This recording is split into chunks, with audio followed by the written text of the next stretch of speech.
welcome to the update. I'm Michelle Stevenson.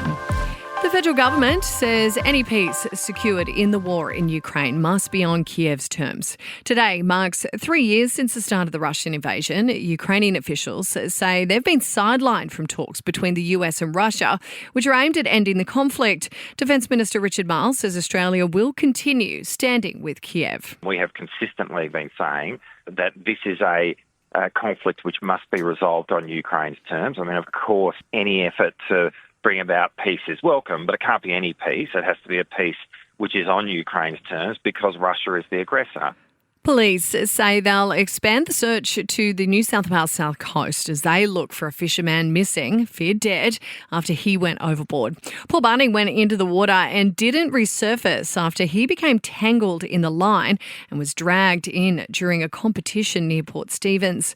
Marine Area Commander Superintendent Joe McNulty says the fast-moving current means they're having to cover a lot of ground. It is a large search area. It's 1,500 nautical miles at this stage because the current is moving so fast.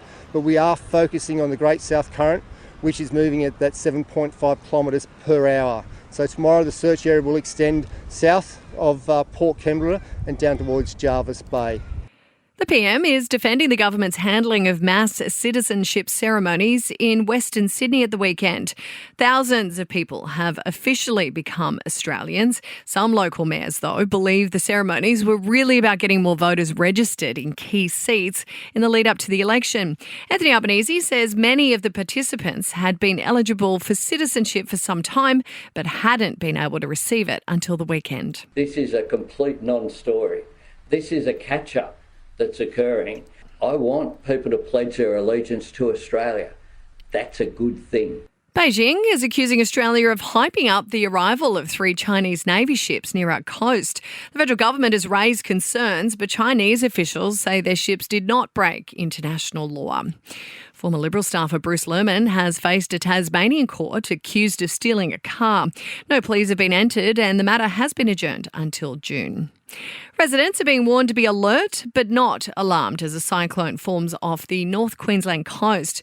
The Category 1 storm's expected to strengthen to a Category 3 system by tomorrow. And Aussies are spending more than 11 hours annually on average waiting for issues to be resolved on the phone. Telco customers are affected the most, usually placed on hold for almost 2 hours. Sport and entertainment are next. To sport, the Matildas have struggled to stage a comeback against the USA in the She Believes Cup.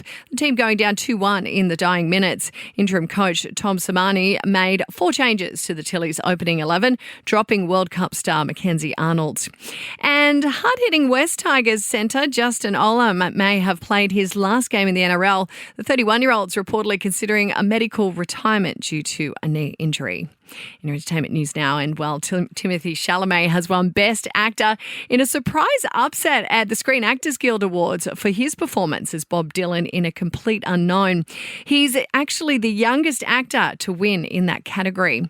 Demi Moore took home the gong for her performance in the movie Substance, while the ensembles for Shogun and Conclave have also won big. Jessica Gunning has won Best Actress in a Limited Series. She won for her portrayal of Martha in the Netflix hit Baby Reindeer. And there's been a mini X-Files reunion. David Duchovny and Gillian Anderson have appeared on stage together to present an award. And that's the latest from the Nova Podcast News team. We'll have another episode of The Update for you tomorrow. I'm Michelle Stevenson.